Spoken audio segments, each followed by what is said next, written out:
আমার স্বামীর ছোট ভাই আমাদের বাসায় থাকতে এসেছিল এই বলে যে সে একটা কাজ খুঁজছে।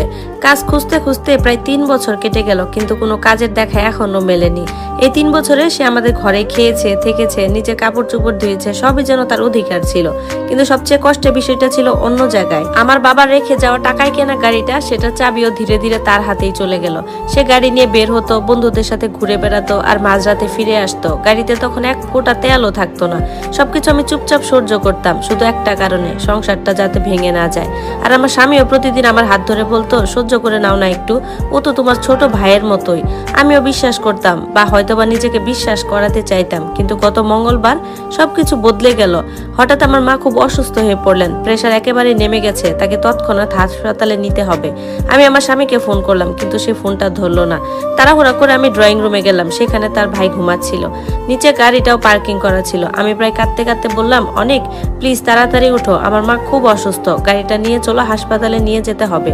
সে হাই তুলে মোবাইলের দিকে তাকালো, সময়টা দেখলো, তারপর একেবারে ঠান্ডা গলায় বলল, ঠিক আছে, কিন্তু এই গাড়ির ট্রিপের জন্য 500 টাকা ভাড়া লাগবে, আর ফেরার সময় গাড়িতে ফুল ট্যাঙ্কি তেল দিতে হবে। আমি স্তব্ধ হয়ে গেলাম ওর কথা শুনে, মনে হচ্ছিল আমি ভুল শুনেছি, হয়তোবা সে আমার সাথে মজা করছে। আমি কাপা গলায় বললাম, 500 টাকা? এই গাড়ি তো আমার নিজের, আমি কিনেছি। গত মাসে এটার জন্য আমি নিজে মেরামত করেছি আমার নিজের টাকা দিয়ে। সে নির্লিপ্ত ভাবে স্যান্ডেল পরে উঠে দাঁড়িয়ে বলল, গাড়িটা এখন আমার হাতেই থাকে, আমার সময়, আমার কষ্ট, সবকিছুর দাম আছে না? না চাইলে তুমি উবার ডাকো। সেই মুহূর্তে আমার ভেতরটা ভেঙে চুরমার হয়ে গেল। আমি কিছু না বলে নিজের ঘরে দরজা বন্ধ করে নিলাম।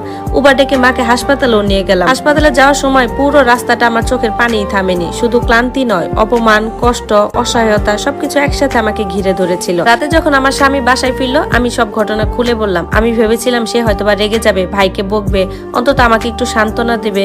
কিন্তু না, সে সোফায় বসে একদম ঠান্ডা গলায় বলল, এত রাগারাগি করার কি আছে, ও একটু বেশি হিসাব করেছে, কারণ ও তো কষ্ট করে গাড়িটা চালাবে। তুমি কি ভেবেছো আমার ভাই কি তোমার জন্য ফ্রি ড্রাইভার? সেই মুহূর্তে আমি বুঝে গেলাম যে এই ঘরটা আর আমার নয়, আর এই মানুষগুলো আমার কেউ না। আমি আর একটা কথাও সেদিন বলিনি, চুপচাপ নিজে কাগজপত্র গুছিয়ে নিলাম।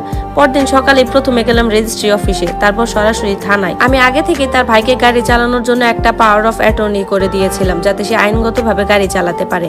মাত্র 10 মিনিটে আমি সেই অনুমতি বাতিল করে দিলাম। তারপর থানায় গিয়ে অভিযোগ করলাম, আমার গাড়ি একজন অপরিচিত ব্যক্তি অবৈধভাবে ব্যবহার করছে। সব কাগজপত্র জমা দিয়ে এলাম। ফিরে আসার পথে স্বামীর একটা মেসেজ এলো, অনেক গাড়ি নিয়ে বের হবে, দ্বিতীয় চাবিটা কোথায়? আমি হালকা করে হাসলাম, কিন্তু সেই হাসির ভেতর ছিল তীব্র কষ্ট। মনে মনে বললাম, চাবিটা এখন সরকারের কাছে আছে। বাড়ির নিচে এসে দেখি পুলিশের গাড়ি দাঁড়িয়ে আছে, অনেক চিৎকার করছে, আর পুলিশ তাকে গাড়ির লাইসেন্স দেখাতে বলতেছে।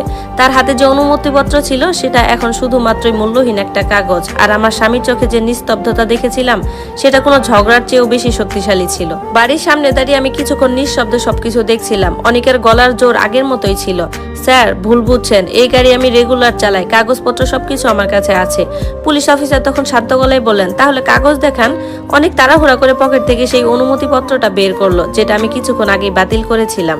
অফিসার কাগজটা দেখে একটু ভ্রু কুঁচকালেন, তারপর ওয়াকি টকিতে কিছু বললেন। কয়েক সেকেন্ড পরই অফিসার নিশ্চিত হয়ে গেলেন আর বললেন, এই ডকুমেন্ট আর ভ্যালিড না, আপনি অবৈধভাবে গাড়ি ব্যবহার করছেন। অনেকের মুখের রং এক মুহূর্তেই বদলে গেল, না না, এটা তো হতে পারে না। তখন আমি ধীরে ধীরে সামনে এগিয়ে গেলাম। আমাকে দেখে সে থেমে গেল, চোখে অবিশ্বাস, রাগ আর একটা অদ্ভুত ভয়। ভাবি, আপনি এটা কি করলেন? আমি খুব শান্ত গলায় বললাম, যেটা অনেক আগেই করা উচিত ছিল। পাশ থেকে আমার স্বামী এগিয়ে এলো, তার চোখে বিস্ময়, কিন্তু সে মুখে এখনো সেই একই অহংকার। আমার স্বামী আমার কাছে এসে বলতেছে, তুমি পুলিশ ডেকেছো, তাও আবার নিজের পরিবারের বিরুদ্ধে? আমি তার দিকে তাকালাম। এই মানুষটার সঙ্গে কত বছর কাটিয়েছি, কিন্তু আজ যেন একেবারেই অচেনা লাগছে।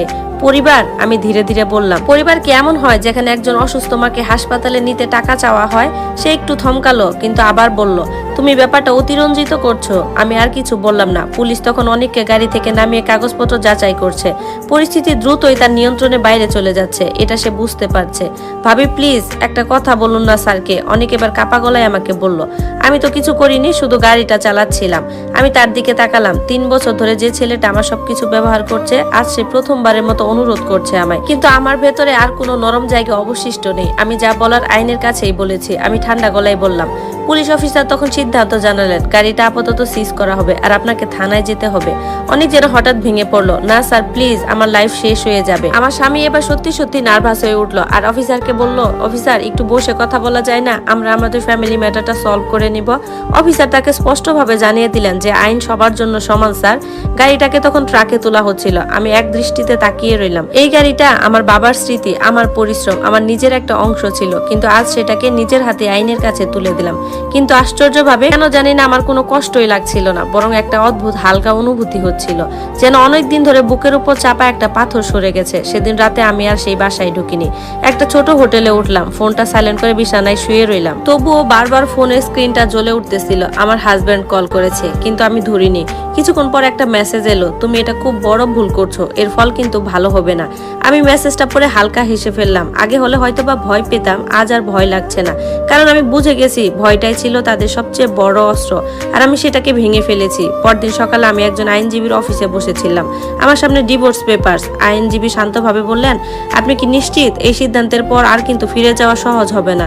আমি একবারও দ্বিধা করিনি। আমি তাকে বললাম, আমি তো অনেক আগেই ফিরে যাওয়ার পথ হারিয়ে ফেলেছি। এরপর কলমটা হাতে নিয়ে সই করার আগে এক মুহূর্তের জন্য চোখ বন্ধ করলাম।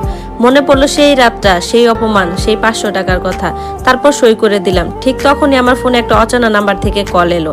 আমি রিসিভ করতে ফোনের ওপাশ থেকে একজন বললেন, ম্যাডাম আমি থানার সাব ইন্সপেক্টর বলছি, আপনার করা অভিযোগের বিষয়ে একটা নতুন আপডেট আছে। আমার বুকটা হালকা ধক করে উঠলো। কি আপডেট? আমি জিজ্ঞাসা করলাম। ওপাশ থেকে যে কথাটা শোনা গেল সেটা শুনে আমার হাত থেকে ফোনটা প্রায় পড়ে যাচ্ছিল। উনি বললেন, গাড়ির ভেতর থেকে আমরা কিছু জিনিস পেয়েছি যা বিষয়টাকে আরো বেশি গুরুতর করে তুলেছে। ধন্যবাদ সবাইকে। গল্পটি কেমন লাগলো সবাই জানাবেন, আর এই গল্পের বাকি অংশটুকু খুব তাড়াতাড়ি আপলোড করা হবে, আর সবগুলো পর্বই কমেন্ট বক্সে দেওয়া থাকবে, সেখান থেকে সবাই দেখে নেবেন। ধন্যবাদ।